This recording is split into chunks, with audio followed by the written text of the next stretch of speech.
Hey guys, welcome back to Wheel Power Garage. Today we're working on a 2017 Chevy Cruze, and I'm going to show you how to replace the rear pads and rotors on your Cruze. Today's a little special. We're going to do it on the old floor jack in my driveway. Stay tuned.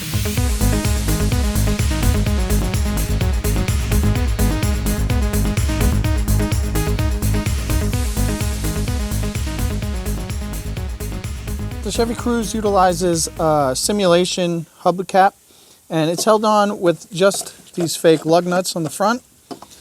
Just need the same socket you would use to take the wheel off, and just unscrew these. You don't want to really use any kind of impact tool on here. You can damage the plastic nuts, especially when tightening them on. All right, that's removed. Now we'll go to remove the wheel.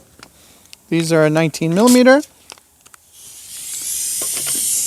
Even though I'm using a pneumatic gun, you can use the lug wrench just the same way.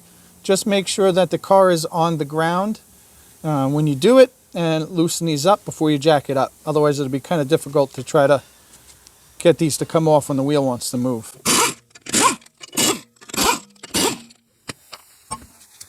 We're going to remove the caliper from the caliper bracket. On the Chevy Cruze, it integrates the emergency brake into the caliper. So if you've seen any of my other videos where I usually use some kind of pry tool to pry this out, unfortunately you can't do that with the integrated e-brake. There is a special tool that you will need to thread the caliper piston back in. Fortunately, a lot of the major auto parts stores do loan tools, and you can loan it, rent it from them, use it quick, and then bring it back. A lot of those rentals are free rental. So first, let's take off the 13 millimeter mounting bolts.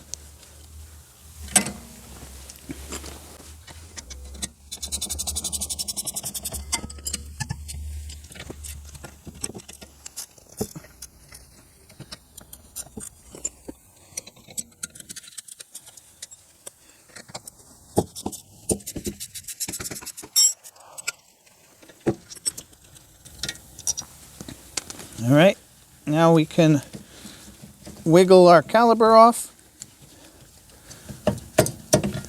And for now, just push it out of the way. Get our brake pads out of the way now. And now we can move on to removing the caliper bracket. Now, I know it's kind of hard to see, probably can't see it on camera, but there are two mounting bolts on the back. They're both 15 millimeter. So we're gonna loosen those.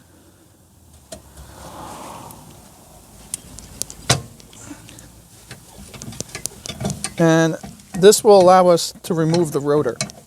Without removing this bracket, you won't be able to get the rotor off.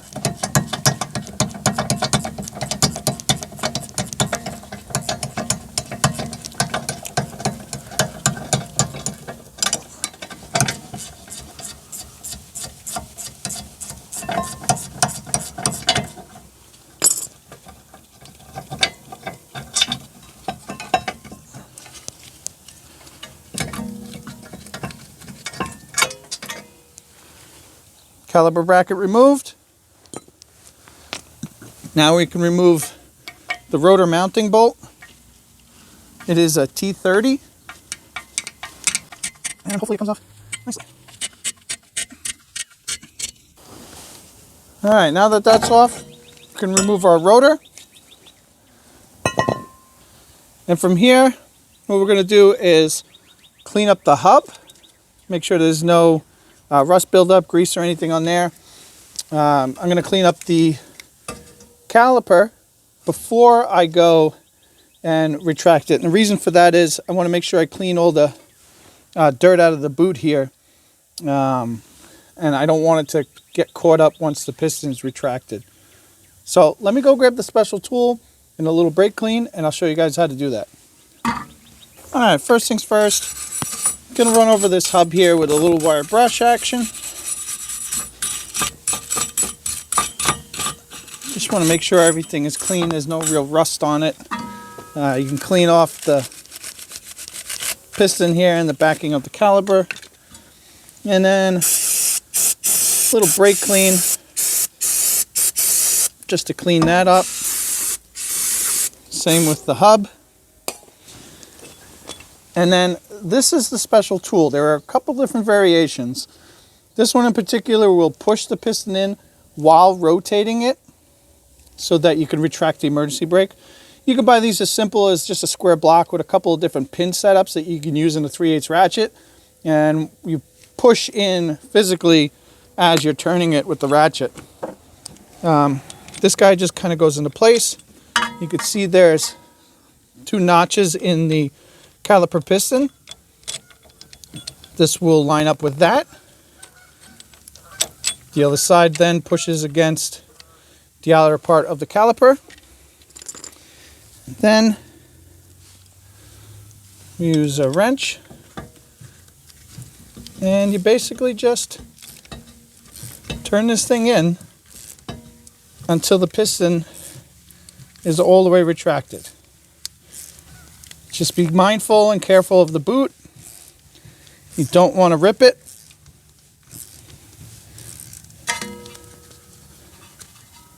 They do get a little hung up though as you're rotating them.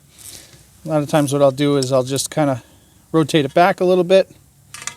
Try to get some of the trapped air out.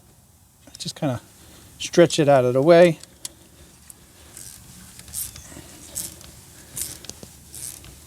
And as soon as it's all the way down, it will stop moving. You don't want to force it past that. You see my boot is looking like a balloon. Like I say, I usually just kind of give it a little pull. And it usually will let go of the air.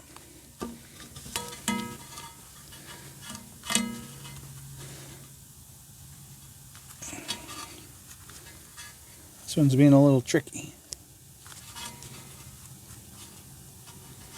There we go. Fully retracted. Clean that boot again a little bit.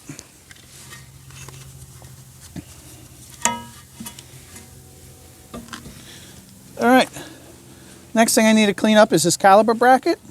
If you buy a premium brake pad kit, it will usually come with these little clips. It is a good idea to remove these and make sure that on the bracket itself there's not any kind of heavy rust buildup.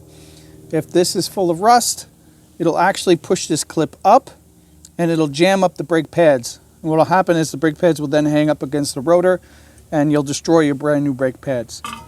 So I'm going to go ahead and I'm going to go wire brush this clean. And since the brake pad kit I was given didn't come with these, I'm going to clean these up as well. We're now ready to start reassembling the brakes. I like to put on the brake rotor backwards just so I can clean any of the shipping grease and wax off of the back side of the rotor. Brake clean again, a clean rag, and then wipe this up. Turn it around. Make sure you line up the mounting hole on the hub.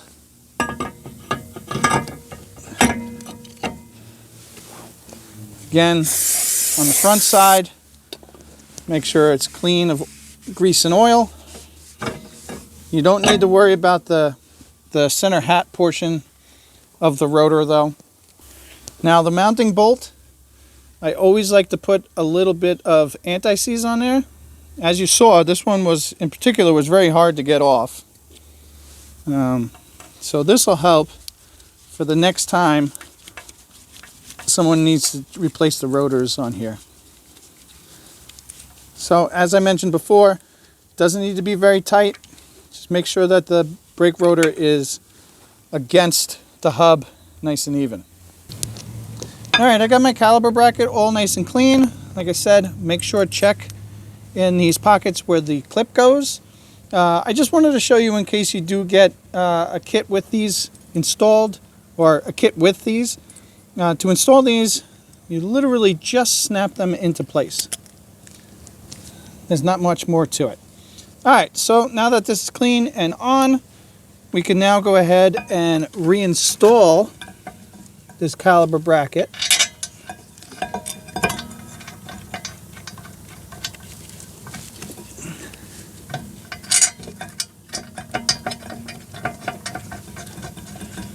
So I'm going to run these bolts down by hand. And these will ultimately get torqued down to 74 foot-pounds.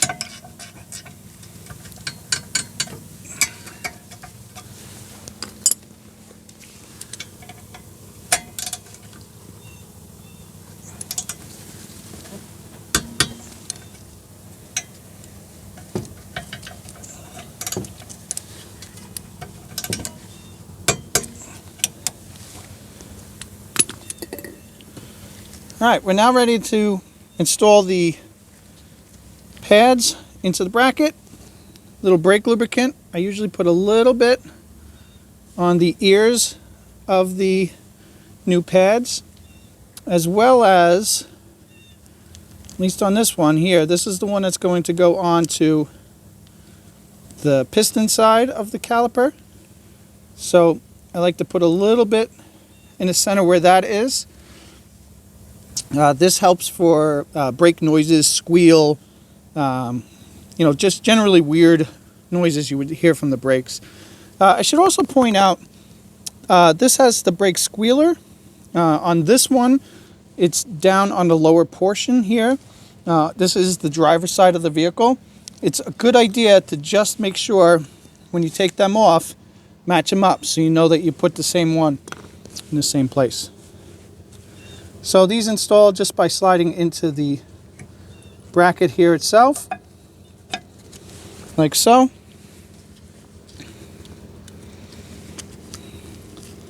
Again, on the outer one, a little bit of lubrication. A little bit of lubrication here. And since this is the outer one, we put the lube on the outer portions here, because that's where it rides against the outside of the caliper. Now this brake lubricant, they usually have stuff like this behind the counter or at the counter, so you don't need to buy a giant piece. You can usually get away with doing one whole set, front or rear, with one of those. So if you're doing all four, grab two. All right, pads are in. Our caliper is retracted. Let's make sure my boot is down here. Now we can go and reinstall this onto the caliper mounting bracket. Again, I'm going to run down my caliper mounting bolts here to the slides. It's probably another thing I should mention. If your slides are not moving well or they feel stuck, remove them, clean up whatever is in there. Hopefully it's just dried up grease. If it is rusted, you may have to replace it. But it's a good idea to make sure that those are well lubricated and that they float well, because that's what the caliper is moving around on.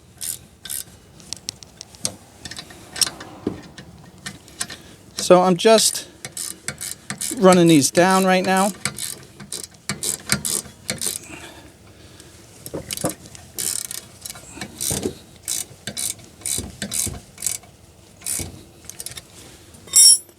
And these get torqued down to 21 foot-pounds.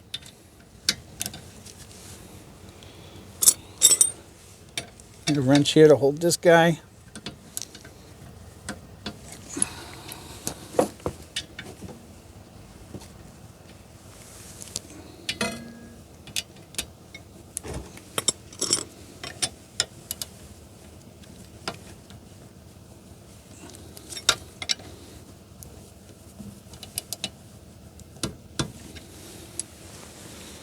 That's it for the rear brake installation on this 2017 Chevy Cruze. From here, what I'm going to do is I'm just going to reinstall the wheel, I'm going to put my hubcap back on. A couple of things I want to just point out to you. Since I replaced both the rotor and the pads, the stopping distance is going to be a little bit longer than normal until these seat in. So just be mindful. A couple of nice short stops, nothing heavy. You don't want to warp the rotor. And just wait until these things seat in. Shouldn't take very long, a couple of nice stops, and you should be back in business. Should stop better than ever. The other thing I want to point out is, even if you're doing just these rears or just the fronts or both, since I retracted the calipers, when you go to push the brake pedal, it's not going to apply the brake right away. So before you start the car and move it, make sure you pump the brake pedal so that the piston comes out all the way to the brake pads and it will stop. I can't express to you how many times I've seen inexperienced technicians replace brakes, try to back up the car, and not be able to stop. So let me get the wheel and the hubcap back on, and then I'll take this thing for a test drive. Okay guys, that's it for today's video. As you can see, replacing the rear pads and rotors on your 2017 Chevy Cruze is not as hard as you may have thought. Like I said, you just need to make sure you have the special tool to retract the e-brake caliper. You can get that at any local parts store. A lot of them do a loan a tool or rent a tool sort of program. But I mean, if you want to go for the investment, you know, they sell little cheap tools that you could buy that will help you push the piston back in properly. Couple things to be mindful of. Like I said in the video, go easy on applying the brakes for a little while until they seat in. You don't want to destroy your new rotors and pads. And most important of all, make sure you pump the brakes before you go to put it in gear. That caliper piston was retracted, and you want to make sure it's against the brake pads, so when you go to hit the brake, it'll actually stop.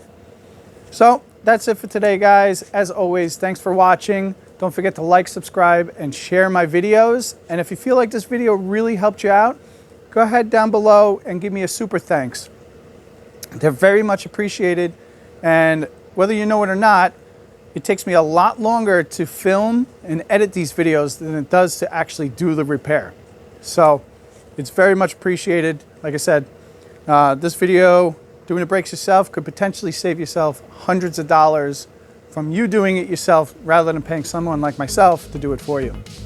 So, as always, guys, thanks for watching, and we'll see you next time.